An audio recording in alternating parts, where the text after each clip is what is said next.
बिस्मिल्लाहिर्रहमानिर्रहीम। Doctor Irfan Ahmad bag का सलाम कबूल कीजिए। IBB के तमाम सामीन खुश रहिए, आबाद रहिए। आज का जो मौजू है उसका अनुमान कुछ इस तरह का है कि पुलिस का ASI IG पुलिस से ज़्यादा ताकतवर। ये एक वाक़या है जो हम सबके सामने 7 और 8 नवंबर 2020 को पेश आया, और आपको मालूम है कि दरिंदा शख्स ने एक माँ और उसकी छोटी बच्ची को नौकरी का दिलासा देकर जो हवस का निशाना बनाया और एक गैंग रेप की सूरत बनी, और उसके मुकाबले के लिए एक बाकिरदार जुर्रतमंद ASI ने यहाँ तक कि अपनी बेटी को उसके अपने उससे तावन हासिल करते हुए वो ऑपरेशन किया और उसे कैफर किरदार तक पहुँचाने में जो सिलसिला उसमें मदद दी। अल्लामा इकबाल का एक शेर है कि एक इश्क की एक जस्त ने तय कर दिया किस्सा तमाम।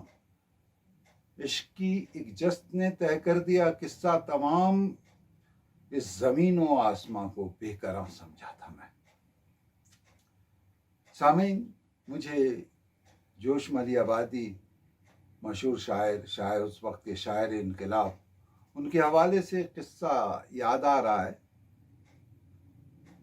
उन्होंने कहीं ये कहा, तहरीर किया कि नवाब हैदराबाद दक्षिण हिंदुस्तान की रियासत, नवाब थे उसके उस्मान अली खान।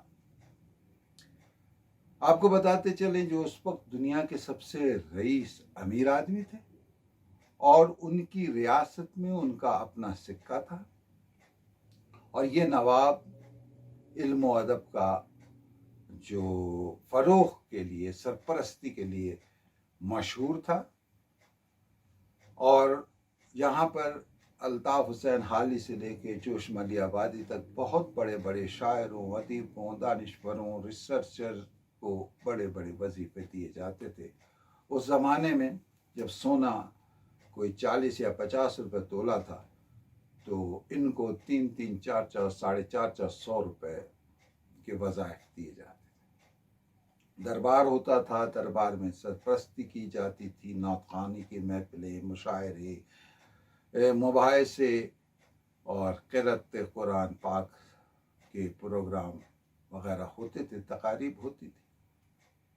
जो कहते हैं कि एक तकरीब थी, और तकारीब जो होती हैं उसमें जो दरबार था नवाब साहब का, उस दरबार में उस मनसब के एतबार से अगर शायर हैं तो उनके अपने मनसब होते थे, पहले दर्जे के, दूसरे, तीसरे। इसी तरह उलमाए दीन थे, इसी तरह और दूसरे शोबों के थे।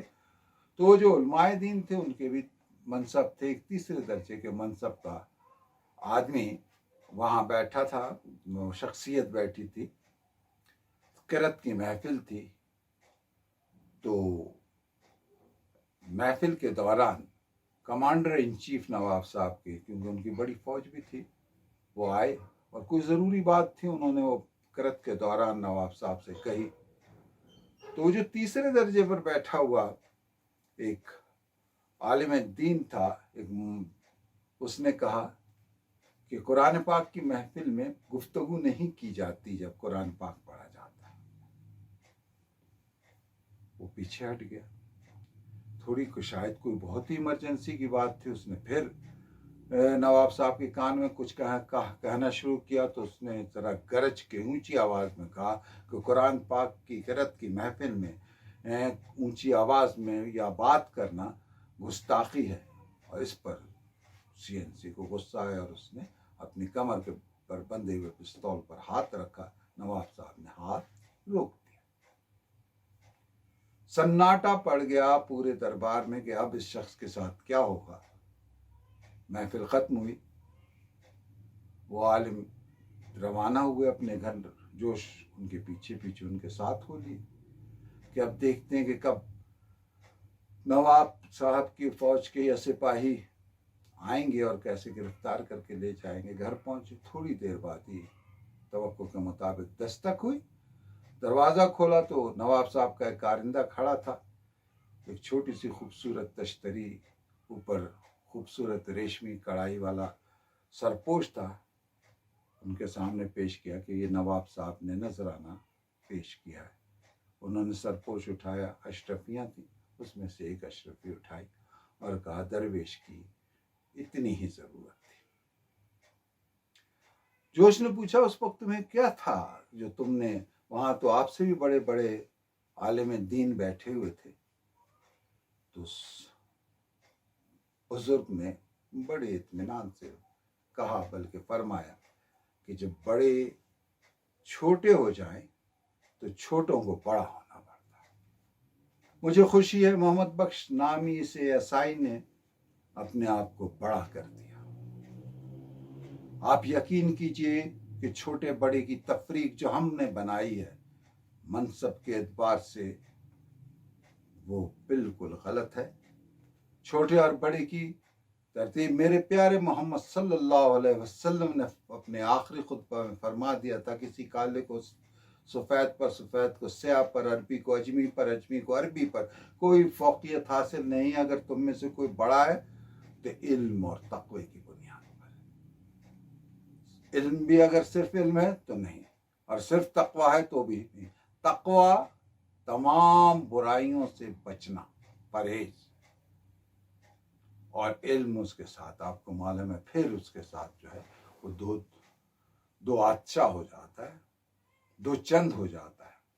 तो इस मोहम्मद बख्श ने, जिसके नाम के साथ वाकई मोहम्मद सल्लल्लाहु अलैहि वसल्लम की बख्शिश है, इसने इतना बड़ा काम किया है कि ये हमारे लिए, आपके लिए एक मशल बन गया है। और इसके ऊपर चलकर, और ये वाकई वो काम जो आईजी को करने चाहिए, वो काम जो ऐसे मनसब पर हैं जिनके इख्तियारात बहुत ज़्यादा है, साल हा साल से अपने ओहदों पर फाइज रहते हैं, लेकिन जुर्रत नहीं होती। तो ये पैगाम था आज इस मुख्तसर सी गुफ्तगू का, एक असर था जो दिल पर आपके साथ मुंतखब शेयर किया। और आखिर में मैं मोहम्मद बख्श को एक सलूट करता हूँ, सारे कौम की तरफ से, आपकी तरफ से, अपनी तरफ से। शुक्रिया। डॉक्टर इरफान अहमद बेग को इजाज़त दीजिए। और फिर वही एक अर्ज़ करनी है कि अगर प्रोग्राम आपको पसंद आता है तो इसे लाइक कीजिए, सब्सक्राइब कीजिए। शुक्रिया।